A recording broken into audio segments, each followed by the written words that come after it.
we just stop and appreciate that this is the second Lent that I'm doing this? I mean, I feel really proud of myself for continuing a YouTube channel this long. I don't know why.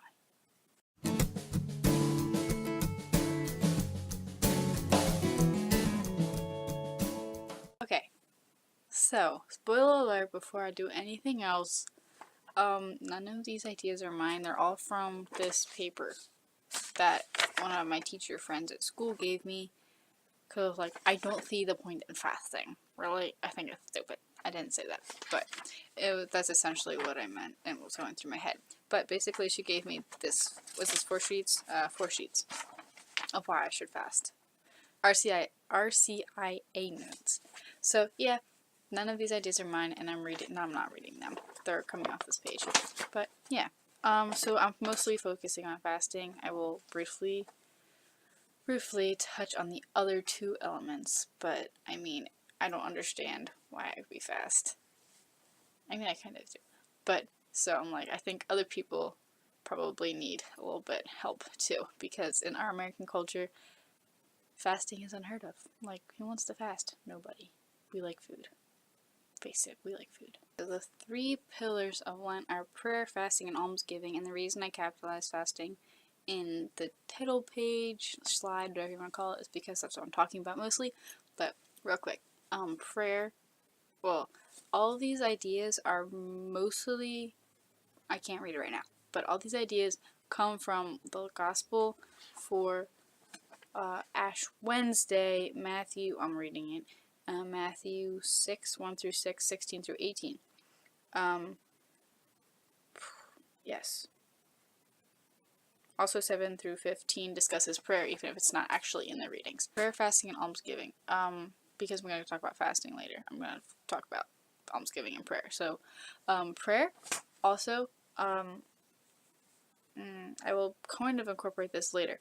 But prayer, of course, is the most important thing of our life, spiritual life, because it's the key thing to union with God, because prayer is talking to God and spending time with Him, and of course that is kind of important if we want a relationship with Him. I mean, logic people.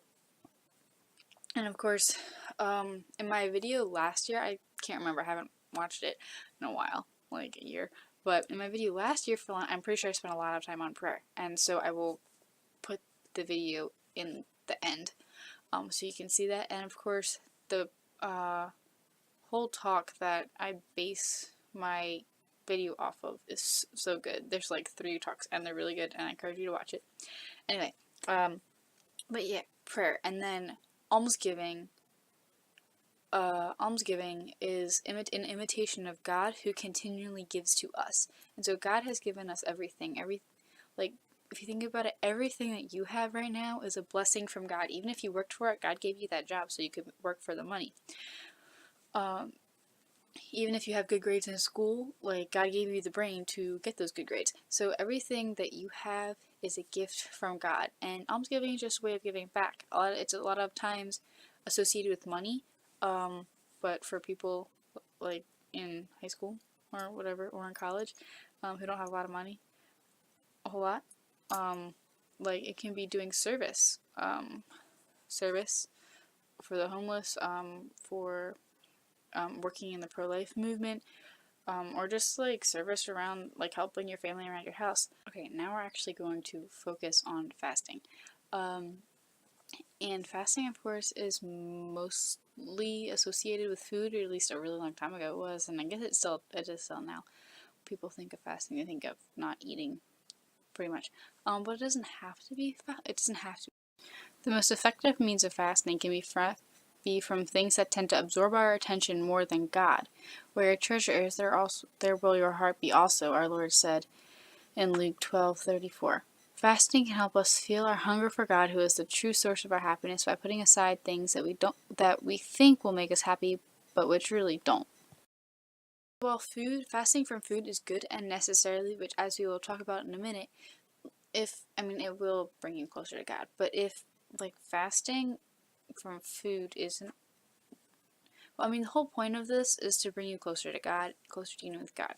So if there's something like TV, YouTube, Netflix, internet, whatever, if there, or a bad habit, social media, if there's something keeping you from God more than food, like if you're committing the sin of gluttony on a regular basis, then yeah, you might want to fast from food.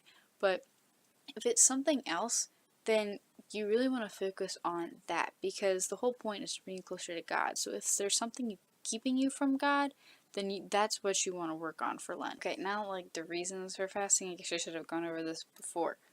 But okay, so there are 3 main reasons that St. Thomas Aquinas gives, and we're going to listen to St. Thomas Aquinas because we're kind of Dominican on this thing. Nobody, you can't even see this like bottom half of my shirt.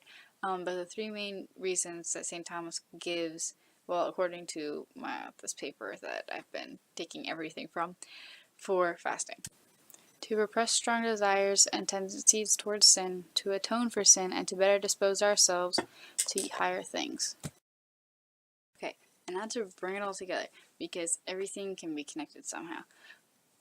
Well, that's a little stretch, but okay, so here's a quote from the Council of Trent on like connecting prayer and fasting, and I'm gonna tie it all, like bring it together even more.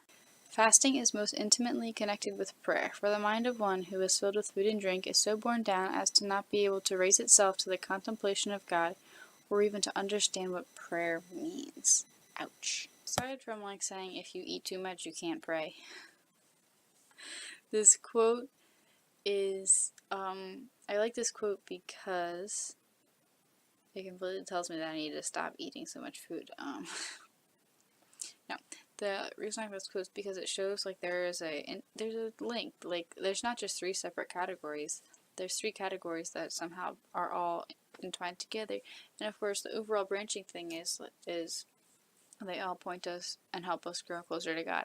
But they all like intertwine with each other. So if you give up, okay, we're talking, not that quote talked about food, but if we're talking about like giving up internet or Netflix or YouTube or whatever for Lent, you can say, well, I spend so much time on the internet, so instead of this time, I'm fasting from the internet, and instead I'm going to pray the rosary.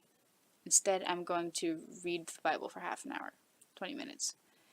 Instead, I'm going to choose a book and I'm going to read a chapter a day. Those kind of things, because we say, oh, I don't have time for prayer, and then I'm like, how much time do you spend on the internet instead of praying?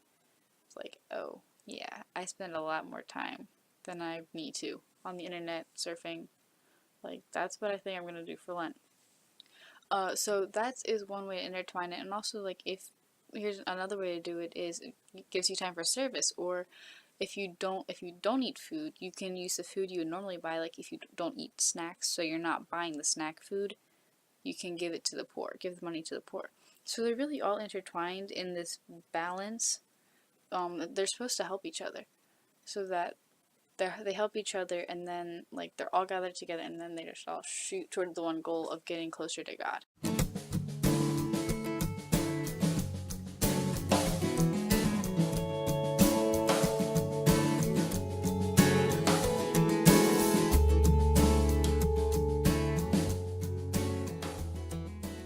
That concludes our video for today. I hope you enjoyed it, and I hope it helps you kind of understand what fasting means, and gets you excited for Lent. I'm trying to decide if I'm excited or not. I think I am. It gives me an excuse to like do stuff. That makes no sense at all whatsoever. If you have any questions, comments, concerns, suggestions, anything like that, just comment below, and I will be happy to help however I can, and try these videos out because they're awesome, and they get me so pumped for Lent, because this sister is, she's one of my favorite sisters ever, and she's so amazing. So watch them, and yeah, get holy and have fun doing it.